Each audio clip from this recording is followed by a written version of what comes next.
പിന്നെയും ഇതെന്തോ ചൂടുവെള്ളം കിടക്കുക? ചൂടുവെള്ളാനായിട്ട് പോയി കിടക്കുക. കയ്യും കാലും ഒക്കെ പൊള്ളി പോകുന്നുണ്ട്.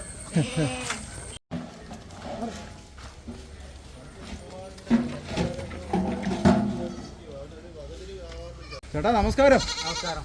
ചേട്ടാ എന്തോ ഗവൺമെന്റ് ജോലിയൊക്കെ ഇത് കഴിഞ്ഞിട്ട് റിട്ടയർമെന്റിന് ശേഷം എന്തോ അത് വലിയ ഫാമൊക്കെ ആണല്ലോ? ഇത് വലിയ ഫാമൊന്നുമല്ല. ചേട്ടന്റെ പേരെന്തായിരുന്നു? എൻ്റെ പേര് മാത്യു. മാത്യു ഡേവിഡ് നിവാസ്, പുതുക്കാട്. എന്തുവായിരുന്നു ജോലി, ഗവൺമെന്റ് ജോലി? ഞാൻ ഗവൺമെന്റ് KMML ഒരു സാധാരണ ജീവനക്കാരനായിരുന്നു. അത് 34 വർഷം സർവീസ് ചെയ്ത് 2019 റിട്ടയർ ചെയ്തു. 2019 ശേഷം എന്തെങ്കിലും ഒരു സൈഡ് ബിസിനസ് വേണമെന്ന് വിചാരിച്ച് ഞാൻ തുടങ്ങിയതായിരുന്നു. ഇതിപ്പം 2019 തന്നെ സ്റ്റാർട്ട് ചെയ്ത് 2019 പോയിട്ട് ഇപ്പം 2025 ഞാൻ ഒരാടിൽ നിന്ന് തുടങ്ങിയതാണ് ഇതെല്ലാം. ഇപ്പോൾ ഒരുപാട് ആടിനെ വിറ്റിട്ടുണ്ട്, ഒരുപാട് ആടിനെ വിറ്റു. ഒറ്റയ്ക്കാണ് ഇതെല്ലാം നോക്കി കൊണ്ട് നടക്കുന്നത്? ഒരാളുടെ തന്നെ ചെയ്യാനുള്ള ജോലി ഇല്ല ഇപ്പം. ഞാൻ രാവിലെ എഴുന്നേറ്റാൽ രാവിലെ ഒരു 6 മണിയാകുമ്പം പള്ളിയിൽ പോകും. പള്ളിയിൽ പോയിട്ട് 7:30 ആകുമ്പം ഇവിടെ വന്ന് കുളി കഴിക്കും. ഉണ്ണാക്ക് തലേന്ന് വെള്ളത്തിലിട്ടേക്കും. ഒരു 10 മണിയാകുമ്പോൾ ഇവർക്ക് വെള്ളം കൊടുക്കും. 10 മണിക്കും രാത്രി ഒരു 7 മണിക്കും വെള്ളം കൊടുക്കും. 2 പ്രാവശ്യം. പിന്നെ ഇലയുടെ കാര്യം, ഇല ഇഷ്ടം പോലെ നമുക്ക് കിട്ടുന്നുണ്ട്. ഇപ്പോൾ എത്ര ആടുണ്ട് ഇവിടെ?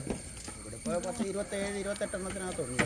നേരത്തെ ഇതിൽ കൂടുതലുണ്ടായിരുന്നു? നേരത്തെ 50-52 പേരുണ്ട് ഉണ്ടായിരുന്നു. ഇപ്പം കൊടുത്തു. ഇനിയിപ്പം ഈ പെരുന്നാളടുപ്പിച്ച് വലിയ എല്ലാം പോകും. ഈ വലിയ ആടെല്ലാം പോകും. 4-5 എണ്ണം അങ്ങ് പോകും. പിന്നെ ഈ ചനയുള്ള ഒരാടുണ്ട്, പ്രസവിച്ച 2 പേരുണ്ട്. മൊത്തം 5 കുട്ടികൾ. ഒരാളിന് 3, ഒരാളിന് 2, 4 കുട്ടികൾ വരെ പ്രസവിച്ച ആടുകളുണ്ടായിരുന്നു. അതിനെല്ലാം കൊടുത്തു.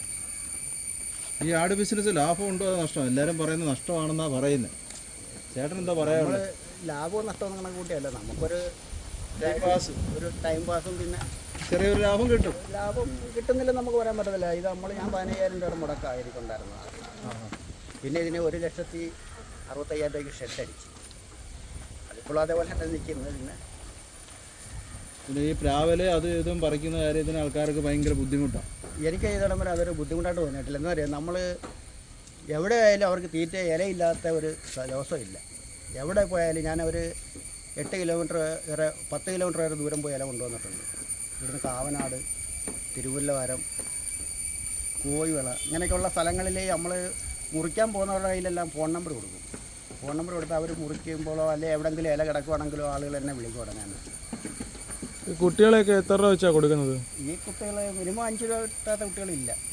ഇത് ഒറിജിനൽ നാടനാണോ അതോ ക്രോസ് ആണ്? ഇതെല്ലാം മലബാറി സൈസ് ആടുകളാണ്. ഇതെല്ലാം മലബാരിക്ക് വില കിട്ടും. മറ്റേ ജമുനാപ്പാരിയൊക്കെ ആദ്യം ഉണ്ടായിരുന്നു, അതെല്ലാം നഷ്ടത്തിലാണ് പോകുന്നത്. അത് നീ നഷ്ടം വരാൻ കാരണം എന്ത്? എല്ലാവരും പറയും നഷ്ടം. ജമുനാപ്പാരി എന്ന് പറഞ്ഞാൽ നമ്മൾ വാങ്ങിക്കാൻ ചെല്ലുമ്പോൾ അതിന് ഭയങ്കര വിലയാണ്. കൊടുക്കാൻ നേരത്തെ അതിന് വിലയില്ല. ഇവിടെ വന്ന ഒരാൾ വില പറഞ്ഞാൽ നമ്മൾ അതിൻ്റെ ഇറച്ചി കൊള്ളത്തില്ല, ടേസ്റ്റ് ഇല്ല എന്നൊക്കെ പറയും. അതുകൊണ്ട് അതിനെ അങ്ങ് ഒഴിവാക്കിയത്. പിന്നെ തരൂകി എന്ന് പറഞ്ഞൊരു ഇനം ഉണ്ടായിരുന്നു, ബീറ്റലുണ്ടായിരുന്നു. അതെല്ലാം നമ്മൾ പിന്നെ ഒഴിവാക്കി വിട്ടത്. അതിനൊക്കെ നമുക്ക് വലിയ നഷ്ടവട്ടമൊന്നും വരുന്നില്ല. നമ്മളെടുത്ത കാശിനൊക്കെ. ഈ നാടനാട് ഇതേപോലെ ഈ ആടിനൊക്കെ എത്ര രൂപ വില വരും? ഇത് 25,000 രൂപ വില വരുന്നത്. 25,000 രൂപ നാടനായോണ്ട്. മറിച്ച് മറ്റേ ആടായിരുന്നെങ്കിൽ അത്രയും വില കിട്ടത്തില്ല. അതാണ് ഇതിനകത്ത് ഈ നഷ്ടം വരുന്നതെന്ന് ആൾക്കാർ പറയുന്നത്. നമ്മൾ വളർത്തുമ്പോൾ എന്തുകൊണ്ടും ഇതെല്ലാം ഇവിടെ പ്രസവിച്ച ആടുകളാണ്. ഇതെല്ലാം പുറത്തൊന്നും ഒരെണ്ണത്തിനെ പോലും മേടിച്ചിട്ടില്ല. ഇതൊക്കെ എത്ര കിലോ കാണും? ഇതൊക്കെ ഇത് 25 കിലോ ആണ്. 25 കിലോ കാണും. അത് 35 കിലോ ആണ്. അത് 35 കിലോ കാണും.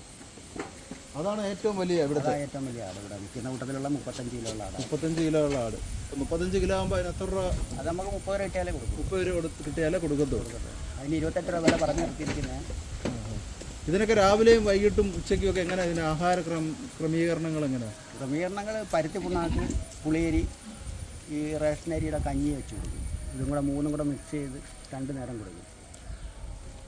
ഏകദേശം നമുക്ക് ഒരു ദിവസത്തേക്ക് 500 രൂപയുടെ ചിലവുണ്ട്. 500 രൂപയുടെ ചിലവുണ്ട്. ഇത് ഇത്ര ആടിന് ഒരു 25 ആടിന് 28 പേരുടെ ഉണ്ട്. ഇപ്പോൾ അതിന് 500 രൂപ നമുക്ക് ദിവസം ചിലവുണ്ട്. 400, 550, 500 രൂപ ഡെയിലി ആവും.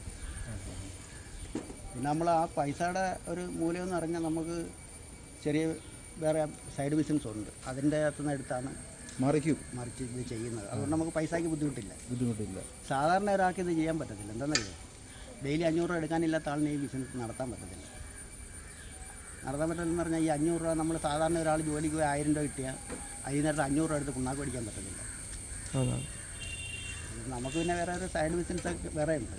അതുള്ളത് കൊണ്ട് അതിൻ്റെ ലാഭത്തിൽ നിന്നും കൂടെ എടുത്താൽ ഇതിങ്ങനെ ഡെയിലി വാങ്ങിക്കുമ്പോൾ അതിനെപ്പറ്റി അറിയത്തില്ല. അതുകൊണ്ട് ഇങ്ങനെ മുമ്പോട്ട് പോകുന്നു. പിന്നെ ഇച്ചിരി അധ്വാനം കൂടുതലുണ്ട്, അത്രേ ഉള്ളൂ. അധ്വാനിച്ചാൽ അത് പ്രതിഫലം കിട്ടും. ചുമ്മാതിരുന്ന ഒരാളുടെ 100 രൂപ അടിക്കാൻ പറ്റുന്നില്ല. കഷ്ടപ്പെട്ട് കഴിഞ്ഞാൽ പൈസ ഉണ്ടാക്കാം. കഷ്ടപ്പെട്ട് ഇച്ചിരി നേരം ബുദ്ധിമുട്ടണം നമ്മൾ. പിന്നെ ശരീരത്തിൻ്റെ ഒരു വ്യായാമം എങ്ങനെ ജിമ്മിലോ മറ്റേ യോഗയ്ക്കോ ഒന്നും പോകണ്ട. അങ്ങനെയൊക്കെയുള്ള ഒരു കാര്യങ്ങൾ മതിയല്ലേ. പിന്നെ ഇതെന്തോ ചൂടുവെള്ളം കിടക്കുക. ചൂടുവെള്ളാനായിട്ട് പോയി കിടക്കുക. കയ്യും കാലും ഒക്കെ പൊള്ളി പോകുന്നില്ല. ഏറ്റവും ചെറിയ ആളല്ലേ. നമ്മൾ മക്കളെ നോക്കുന്ന പോലെ നോക്കുന്നത്. തിരിച്ചവർ സ്നേഹം തരുകയും ചെയ്യും. നമ്മൾ വരുമ്പോൾ ഓടി വരും. ഇത് ഞാൻ എൻ്റെ സൗണ്ട് കേട്ടാൽ എല്ലാവരും വന്ന് അതാണ് ഏറ്റവും വലുതല്ലേ, ഏറ്റവും വലിയ ആട്. ഇത് എത്ര കിലോ ഉണ്ടെന്നാ പറഞ്ഞത്? ഒന്ന് പിടിച്ച് നോക്കിയാ. ഇതിനൊന്നും കയറിട്ട് വളർത്തത്തില്ല. കയറിട്ട് കിടന്ന് കുരുങ്ങും. നമ്മൾ വിളിച്ചാൽ അത് വെളിപ്പുറത്താ, എല്ലാം വരും. എല്ലാവരും സ്നേഹത്തോടെ ചേട്ടൻ്റെ അടുത്ത് വരും.